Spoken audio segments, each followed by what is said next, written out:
புதுச்சேரியில் கூட்டணிக்கு யார் தலைமை என்ற கேள்விக்கு மாணிக்கம் தாகூர் கருத்துக்கு நாராயணசாமி பதிலளித்திருக்கிறார். அண்மை செய்தியாக பார்க்கிறோம். தேர்தலுக்கு மாறும், நிலைமை மாறும், மக்களுடைய மனநிலை மாறும். அது வியூகத்தை பொறுத்து இருக்கு. அதனால எந்த கட்சி பலம் எந்த கட்சி பலவீனன்றது அந்த ஓட் ஷேரை வச்சு முடிவு பண்றது இல்லை. அந்தந்த சமயத்தில் எந்தெந்த கட்சி எந்தெந்த தொகுதியில் வெற்றி பெறுன்றதை வச்சு தான் முடிவு பண்ண முடியும். இல்லை, அதாவது அவங்க நாங்கள் அவர் மரியாதைக்குரிய சிவா அவர்கள் பேசுறத நான் பார்த்தேன். அதாவது 13 தொகுதி நாங்கள் நின்னோம். அந்த 13 தொகுதியில் நாங்கள் நிற்போம். அது இல்லாமல் 9 தொகுதி அதிகமாக கேட்போம் அப்படின்னு சொல்கிறாங்க. அது எந்த அளவுக்கு நியாயம்? இருக்கிறது 30 தொகுதி, 13 தொகுதி, அது கூட ஒரு 9 சேர்த்தா என்ன ஆச்சு இல்லைங்களா?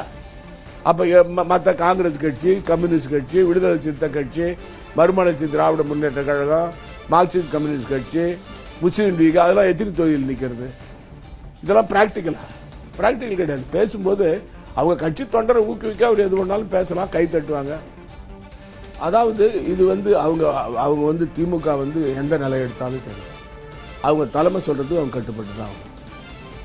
நாங்க எந்த நிலை எடுத்தாலும் சரி, எங்க தலைமை சொல்றது நாங்க கட்டுப்பட்டு தான் ஆகணும். சரி, திமுக கூட நீங்க கூட்டணி போனா நாங்க போய் தான் ஆகணும். இல்ல திமுக கூட கூட்டணி இல்லைன்னு கட்சி தலைமை முடிவெடுத்தா நாங்க மாற்றி தான் செஞ்சாகணும். அதே தான் திராவிட முன்னேற்ற கழகத்தினுடைய நிலையம்.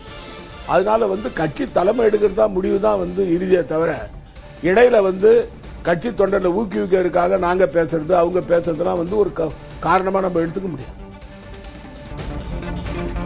புதுச்சேரியில் 22 தொகுதிகளில் திமுக போட்டியிட இருப்பதாக திமுகவின் சிவா பேசியிருந்த நிலையில் நாராயணசாமி அதற்கு எதிர்வினை ஆற்றியிருக்கிறார். மற்ற கூட்டணி கட்சிகளுக்கு எப்படி இடங்களை கொடுப்பது என்றும் அவர் கேள்வி எழுப்பியிருக்கிறார்.